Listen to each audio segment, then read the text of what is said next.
4 de junho de 1916. 6 horas da manhã. Ao longo de uma linha de frente de 290 quilômetros, algo extraordinário estava prestes a acontecer. Enquanto a Europa observava o inferno de Verdun, onde 700.000 homens morreriam em um único lugar, algo ainda maior se desenvolvia a milhares de quilômetros de distância, no leste. Mais de 1,5 milhão de soldados russos estava prestes a lançar o maior ataque ofensivo da história militar. Não seria em um dia. Não seria em uma semana. Seriam 108 dias de combate ininterrupto. 2 milhões de vidas perdidas. Cidades inteiras conquistadas e perdidas. Um império destruído. E a maioria das pessoas nunca ouviu falar sobre isso. Neste vídeo de 25 minutos, você vai descobrir a história completa da ofensiva Brusilov, a operação militar que mudou o curso da Primeira Guerra Mundial e conduziu o Império Russo direto ao colapso. Nos próximos 25 minutos, você vai aprender como um general russo revolucionou completamente a tática militar ofensiva. Você vai conhecer os homens que comandaram esta operação, desde o general Brusilov, o general de ferro, até os generais austro-húngaros que viam seu império desmoronar dia após dia. Você vai ouvir histórias de soldados individuais. Alguns que se tornaram heróis. Outros que simplesmente tentavam sobreviver mais um dia. Você vai ver como uma ofensiva planejada para 2 semanas se transformou em um combate de 3 meses que destruiu o exército austro-húngaro. E você vai entender por que, apesar de toda essa vitória militar, levaria menos de um ano para a própria Rússia desabar na Revolução. Se você ama história militar profunda e quer entender como as decisões estratégicas mudaram o curso da história, este é o vídeo para você. Para entender por que a ofensiva Brusilov aconteceu, precisamos voltar alguns meses. Estamos em dezembro de 1915. Os líderes militares dos países aliados, Grã-Bretanha, França, Rússia, Itália, Bélgica e Sérvia, estão em pânico. A guerra que deveria ser rápida e decisiva já dura mais de um ano. Milhões morreram. As trincheiras estão travadas. Ninguém consegue avançar mais de alguns quilômetros. Na frente ocidental, o desgaste é total. Franceses e britânicos estão enfrentando a máquina de guerra alemã em um combate que não conseguem vencer. O general Joseph Joffre, comandante francês, convoca uma conferência interaliada. Os objetivos são claros: coordenar ofensivas simultâneas em múltiplas frentes para dividir as forças inimigas. Não é um plano novo. Mas é a única chance que veem. O pensamento estratégico é simples: se atacarmos em 3 lugares ao mesmo tempo, oeste, leste e Itália, os alemães não terão tropas suficientes para defender tudo. Terão que recuar em algum lugar. Então vem fevereiro de 1916. O general alemão Erich von Falkenhayn lança a Operação Gerist, a Operação Julgamento, contra a cidade de Verdun. O objetivo é explícito: não conquistar a cidade, mas sangrar a França até a morte branca. Matando tantos franceses que a França desistirá da guerra. Todos os dias, dezenas de milhares de soldados caem. Os franceses perdem cerca de 2.000 homens por dia defendendo cada quilômetro quadrado de terra. Enquanto isso, os alemães perdem ainda mais. Mas o plano continua. A França está desesperada. O general Joffre telefona para o general Alexei Brusilov, comandante do fronte sudoeste russo. A mensagem é clara: general, precisamos de uma ofensiva em larga escala no leste. Imediatamente. Deve começar em junho. Brusilov recebe a ordem e faz algo extraordinário. Ele não apenas concorda com a ofensiva. Ele a redesenha completamente. A maioria dos generais russos quer concentrar todas as forças em um ataque único, tentar romper a linha em um ponto. É a tática tradicional. Sempre falhou na frente ocidental. Mas Brusilov vê algo que ninguém mais percebeu. O exército austro-húngaro está disperso de forma perigosamente fina ao longo de uma frente de 290 quilômetros. Não em profundidade estratégica. Apenas estendido. Como um fio fino esticado demais. Brusilov tem uma ideia audaciosa: atacar não em um ponto, mas em múltiplos pontos ao longo de toda a frente. Força o inimigo a decidir onde concentrar as defesas. Mas como há tantos ataques ao mesmo tempo, eles não conseguem. A linha se desintegra em vários lugares. Era revolucionário. Mas primeiro, precisava de um homem para liderá-lo. General Alexei Alexeyevich Brusilov nasceu em Tiflis, na Geórgia, em 1853. Aos 63 anos, ele já tinha uma carreira militar lendária. Havia lutado na Guerra Russo-Turca. Havia treinado a elite militar russa. E havia se destacado nos primeiros anos da Primeira Guerra Mundial com táticas inovadoras. Seus soldados o chamavam de General de Ferro. Não era apelido carinhoso. Era respeito misturado com medo. Brusilov era conhecido por sua disciplina rigorosa. Um soldado que se atrasasse 2 minutos em formação seria punido publicamente. Mas seus soldados também o respeitavam porque era brilhante. Ele se recusava a desperdiçar vidas em ataques sem sentido. Cada movimento era calculado. Cada ataque era preparado com reconhecimento aéreo, inteligência, planejamento. Antes de atacar, conheça o inimigo, ele dizia. A ignorância custa vidas. Quando recebeu a ordem para planejar a ofensiva, Brusilov fez algo que surpreendeu seus superiores. Pediu mais tempo. Pediu mais recursos. Pediu reconhecimento aéreo extensivo. E então, em abril de 1916, apresentou seu plano, não um ataque único, mas múltiplos ataques coordenados ao longo de toda a frente. Do outro lado da linha estava Franz Konrad von Otzendorf, chefe do Estado-Maior austro-húngaro. Konrad era o oposto de Brusilov em quase todos os aspectos. Enquanto Brusilov planejava meticulosamente cada movimento, Konrad frequentemente agia por impulso. Enquanto Brusilov respeitava seus soldados, Konrad os via como números em um tabuleiro. Konrad tinha espalhado suas forças ao longo de 290 quilômetros de frente. Fina demais. Profunda demais. Sem flexibilidade. Quando a inteligência austro-húngara começou a relatar que os russos estavam se concentrando para um ataque massivo, Konrad não acreditou. Impossível, ele disse. O exército russo está muito enfraquecido. Não pode. Não conseguem. Mas conseguiam. E Brusilov havia planejado cada detalhe. Trabalhando com Brusilov estavam os generais Alexei Kaledin, Pavel Lechitsky e Dmitry Shcherbashil. Todos tinham reputação de competência. Todos foram selecionados por Brusilov especificamente porque podiam executar táticas complexas. Do lado austro-húngaro, Konrad havia deixado generais de qualidade questionável em posições críticas. Alguns deles seriam colocados em situações impossíveis nos próximos 108 dias. E falharam. Dramaticamente. A estratégia de Brusilov era tão radical que muitos generais russos achavam que era loucura. Deixe-me explicar por que funcionou. A tática tradicional na Primeira Guerra Mundial era simples: escolha um ponto, concentre toda a sua potência de fogo naquele ponto, e tente romper. Os britânicos tentaram isso no Somme. Fracasso. Os franceses tentaram isso em Verdun. Fracasso. A razão é sempre a mesma: o inimigo vê o ataque chegando e concentra suas defesas no mesmo ponto. Dois ataques frontais contra defesas bem preparadas nunca funcionam. Brusilov viu isso claramente. Então ele não fez um ataque frontal. Ele fez múltiplos ataques simultâneos. Não apenas 2 pontos. Não apenas 3. 5 pontos de ataque diferentes ao longo da linha austro-húngara. Lutz. Kovel. Brody. Stanislav. Czernowitz. Cidades centenas de quilômetros uma da outra. Todos atacados no mesmo dia. No mesmo horário. O que isso fez? Forçou Konrad a decidir: onde estão os principais ataques? Ele não conseguia reforçar todos os 5 lugares ao mesmo tempo. Enquanto reforçava um ponto, outro rompia a linha. Enquanto reforçava outro ponto, o primeiro ponto avançava. A linha austríaca simplesmente se desintegrou. Mas havia outro elemento. Brusilov insistiu em algo que parecia fora de moda: treinamento. Seus soldados foram treinados especificamente para assaltar trincheiras. Como se mover entre as trincheiras. Como lidar com a artilharia inimiga. Como seguir liderança sob fogo. A maioria dos exércitos na guerra não dava esse tipo de treinamento. Brusilov dava. E funcionava. Seus soldados sabiam o que fazer quando chegava ao combate. Não eram recrutas confusos. Eram soldados profissionais em uma máquina bem oleada. Finalmente, havia a questão da artilharia. Brusilov exigiu que cada bateria de artilharia fosse posicionada de forma a cobrir múltiplas áreas.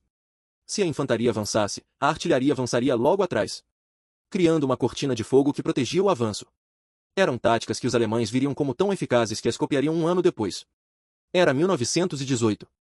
Os alemães lançariam a ofensiva de primavera usando basicamente as mesmas táticas que Brusilov desenvolveu em 1916.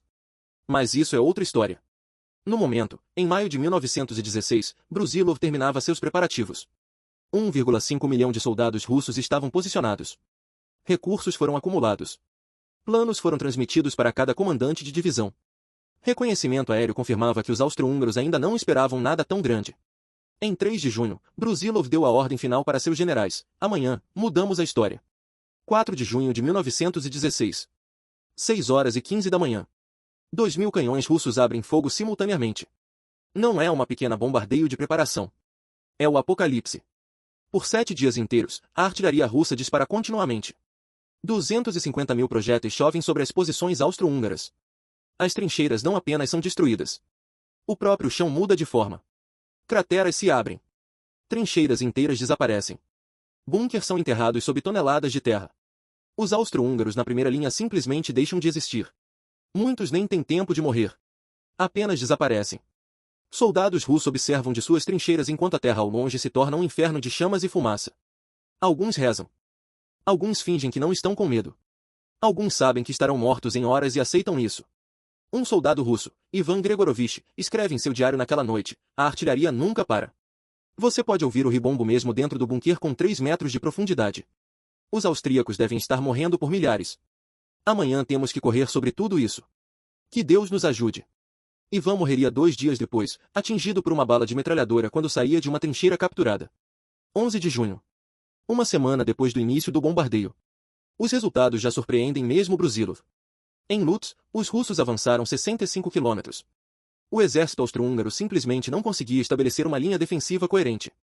Toda vez que concentravam tropas em um ponto, os russos atacavam em outro. Na cidade de Lutsk, o general Alexei Kaledin liderou o 8º exército russo em um assalto direto. Os austríacos se renderam por milhares. Não porque fossem covardes, mas porque sua liderança havia desaparecido. Os oficiais estavam mortos. As linhas de comunicação foram cortadas. Ninguém sabia para onde ir ou o que fazer. Era o caos puro. Então vinha Kaledin com seus soldados bem organizados, bem liderados, sabendo exatamente o que fazer. Os austríacos não tinham chance. Em um dia, o 8º exército russo capturou 80.000 prisioneiros. 80.000 homens. Nenhum deles queria morrer. Todos eles queriam voltar para casa. Os russos nem tinham guardas suficientes para todos eles. Tiveram que deixá-los marchar para a retaguarda praticamente sem escolta. Muitos nunca chegaram aos campos de prisioneiros. Ou foram capturados novamente pelos austríacos, que estavam em pânico tentando estabelecer uma nova linha de frente. Ou simplesmente caminharam na direção errada e desapareceram. No final da primeira semana, os russos tinham avançado entre 40 e 100 quilômetros em 5 seções diferentes. Isto não havia acontecido na frente oriental desde 1914. Conrad recebeu relatório após relatório de desastre. Ainda não acreditava completamente no que estava happening. Mas seus generais lhe diziam a verdade que ele relutava em aceitar. Senhor, a frente norte se desintegrou. Junho passa. Julho chega. A situação para a Áustria-Hungria só piora. Não é apenas uma derrota militar. É um colapso de moralidade institucional. O exército austro-húngaro não era apenas alemão. Era um patchwork de nacionalidades. Havia alemães, é claro. Mas também havia húngaros, tchecos, poloneses, ucranianos, croatas, sérvios, romenos, eslovenos e italianos. Alguns deles pertenciam ao Império Austro-Húngaro. Outros eram súditos relutantes. Os tchecos, por exemplo, não queriam realmente lutar pela Áustria. Quando os russos atacavam, muitas unidades tchecas não ofereciam resistência real, simplesmente desistiam. Ou, no pior dos casos, mudavam de lado. Havia casos documentados de unidades inteiras de soldados tchecos se recusando a atirar e se rendendo sem luta. Não porque fossem covardes, mas porque não viam razão para morrer pela Áustria-Hungria. Eles viam na Rússia uma potência que poderia libertar seus países. A cada semana, os russos conquistavam mais território. Primeiro Lutsk caiu. Depois Brody. Então Stanislav. Finalmente Czernowitz. Cidades que haviam permanecido austro-húngaras por séculos foram perdidas em dias. O governo austro-húngaro em Viena entrou em pânico. O imperador Franz Joseph, agora com 85 anos e em saúde frágil, convocou seu conselho. As opções eram continuar perdendo o território e o exército, ou fazer a paz. Ambas as opções eram inaceitáveis politicamente. Franz Joseph havia jurado nunca fazer paz com a Rússia. Mas se não tivessem paz, estariam destruídos. Conrad insistiu que podia conter a situação se recebesse reforços. Reforços alemães. Então os alemães enviaram divisões de elite da frente ocidental. Isto foi um erro aliado de tamanho colossal perceber. Porque agora, para reforçar a Áustria-Hungria, os alemães tiveram que retirar tropas de Verdun, onde estavam enfrentando os franceses em um combate igualmente sangrento. Brusilov tinha atingido seu objetivo estratégico primário, aliviar a pressão sobre Verdun. Sua ofensiva funcionava exatamente como planejado. Mas o general russo não tinha intenção de parar ali. Ele queria destruir completamente o exército austro-húngaro. Ainda havia pelo menos 2 meses de campanha pela frente. Agosto de 1916. Brusilov está em seu auge. A ofensiva já matou centenas de milhares de soldados austro-húngaros. Centenas de milhares de prisioneiros foram capturados. Mas agora há um problema que nem Brusilov previu completamente. Seu próprio exército está esgotado.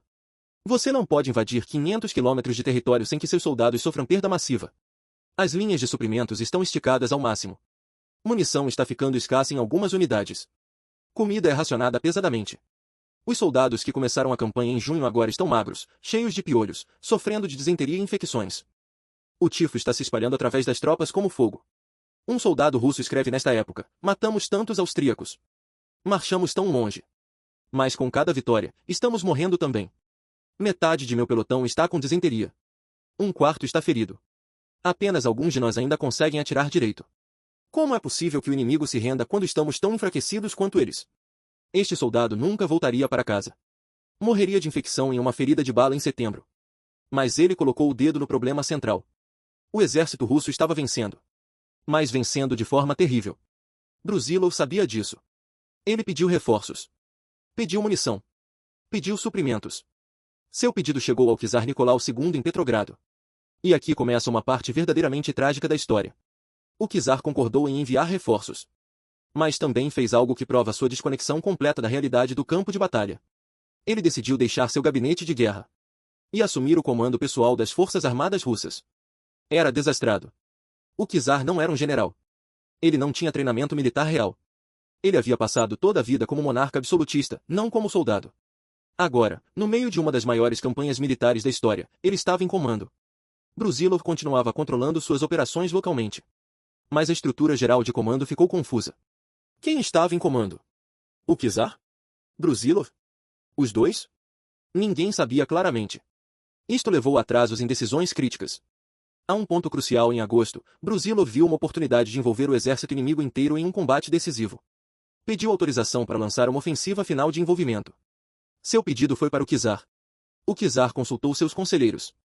Seus conselheiros debateram. 3 dias de demora. Quando a autorização finalmente chegou, a oportunidade havia passado. O inimigo havia se reorganizado. Foi um momento perdido que poderia ter terminado a campanha em agosto. Em vez disso, a luta continuaria até setembro. Com mais mortes. Mais sofrimento. Mais desgaste. Não apenas dos soldados austro-húngaros, mas também dos russos. Como você termina uma ofensiva que matou 2 milhões de pessoas? Brusilov não tinha uma resposta clara. Em meados de setembro, o momento certo para terminar havia passado. As tropas estavam esgotadas. Os ganhos territoriais haviam diminuído. As contraofensivas austro-húngaras, agora apoiadas pelos reforços alemães, estavam ganhando terreno novamente. Em 20 de setembro, Brusilov recebeu a ordem de encerrar a campanha ofensiva. Oficialmente, foi um gigantesco sucesso. Os russos conquistaram 290 quilômetros de território. Capturaram 400 mil prisioneiros. Mataram ou feriram aproximadamente 1 milhão de soldados austro-húngaros. O exército austro-húngaro nunca se recuperaria completamente. Pela primeira vez na guerra, qualquer pessoa podia ver que a Áustria-Hungria estava à beira do colapso. Então por que Brusilov a encerrou? Porque seu próprio exército também estava no limite. Das tropas que começaram em junho, metade estava morta, ferida ou doente. O restante não tinha moral de continuar. Mesmo os soldados russos, geralmente disciplinados, começavam a se recusar a atacar. Não abertamente. Mas estava happening. Unidades marchavam muito lentamente. Ataques eram metade desanimados. As pessoas estavam simplesmente cansadas demais para continuar morrendo. Brusilov viu isso e compreendeu. Continuar significaria perder seu exército inteiro para desgaste. Mesmo na vitória. Então qual foi o legado militar da ofensiva Brusilov? Em uma palavra, revolucionário. Provou que ataques coordenados múltiplos funcionavam. Provou que o treinamento intensivo e o planejamento meticuloso venciam a defesa desorganizada. Provou que você poderia romper um impasse de trincheira se fosse inteligente sobre isso. Um ano depois, os alemães perceberam isso e copiaram muitas das táticas de Brusilov para sua própria ofensiva de 1918. Funcionou para eles também. Pelo menos no início. Mas a lição mais importante que a história militar aprenderia foi terrível. Mesmo em sucesso completo, o custo era insuportável. 2 milhões de vidas perdidas para conquistar território que seria perdido em semanas durante a Revolução Russa. O próprio sucesso militar de Brusilov contribuiria para a queda do regime. Os soldados russos, tendo provado que podiam vencer o inimigo, agora questionavam por que precisavam estar lá em primeiro lugar. Por que morrer pela Rússia Imperial? Por que morrer por um czar que não entendiam e que frequentemente os traía? A Revolução Russa começaria exatamente um ano depois. Em novembro de 1917, o exército russo desabaria. A maioria dos historiadores acredita a ofensiva Brusilov como um dos fatores principais que levaram ao colapso. Não porque foi um fracasso militar, mas porque foi um sucesso militar que ninguém conseguia explicar aos soldados por que precisava continuar. Agora vamos falar sobre algumas curiosidades e fatos pouco conhecidos sobre a ofensiva Brusilov. Primeira, você sabia que esta foi a maior ofensiva militar da história até aquele momento? Mais soldados participaram da ofensiva Brusilov do que em qualquer outra operação militar anterior. Mesmo Invasion of Normandy em 1944 teve menos soldados envolvidos no primeiro dia do que Brusilov tinha no total. Segunda curiosidade, o general Brusilov deixou registros extremamente detalhados de seus planejamentos.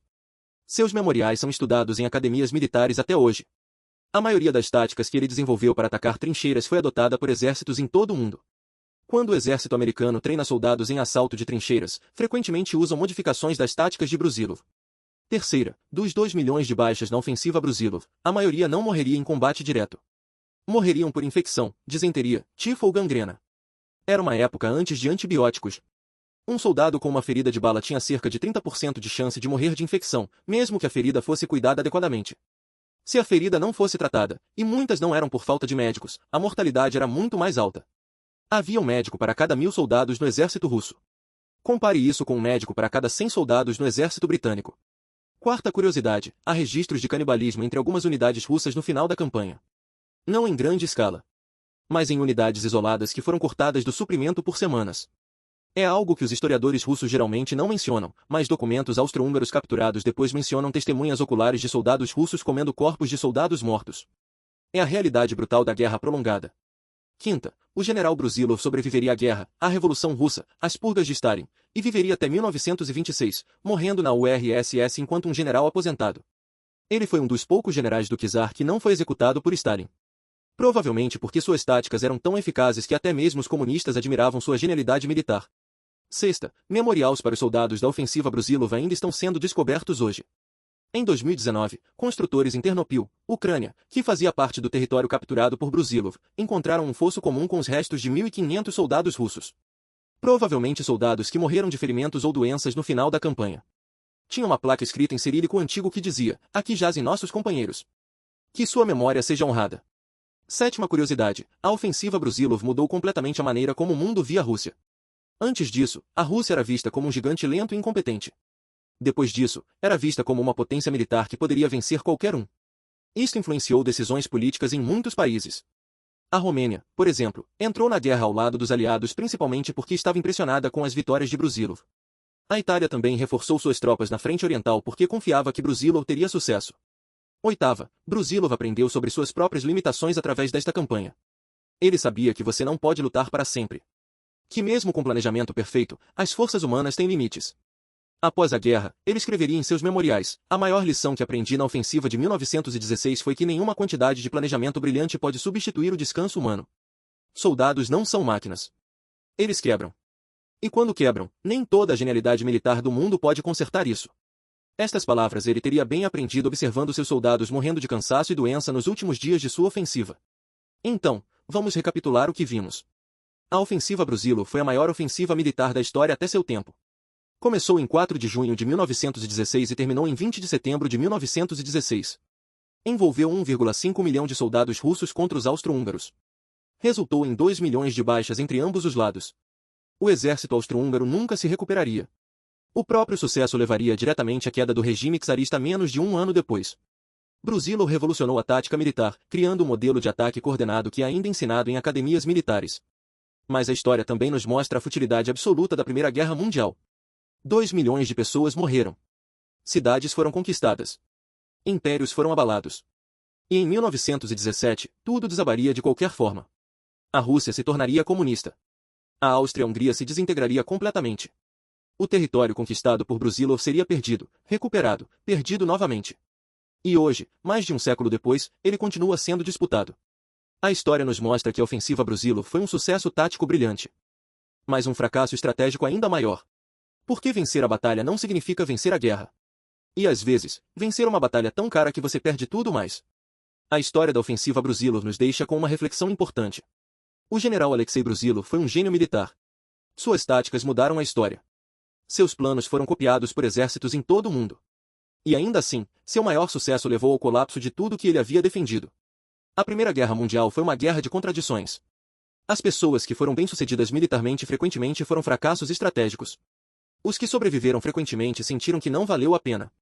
Os que morreram deixaram famílias que nunca saberiam por quê. Quando você observa a ofensiva Brusilov, você observa a guerra em sua forma mais pura. Brilhância militar. Sacrifício humano. Sucesso completo. Derrota completa. Tudo ao mesmo tempo. Todos os soldados que morreram na ofensiva Brusilov mereciam uma história melhor. Mereciam morrer por algo que fizesse diferença real. Mas em vez disso, morreram para que a Rússia se tornasse comunista um ano depois. E agora, você conhece essa história. A história completa da ofensiva Brusilov. O ataque que mudou o mundo. E o mundo nem percebeu. Se você gostou deste documentário aprofundado, deixe seu like. Compartilhe com alguém que também ama história militar. Se você quer acompanhar nossa série completa sobre as batalhas da Primeira Guerra Mundial, inscreva-se no canal. No próximo vídeo, vamos explorar a Batalha do Somme, onde o exército britânico perdeu 60 mil homens em um único dia.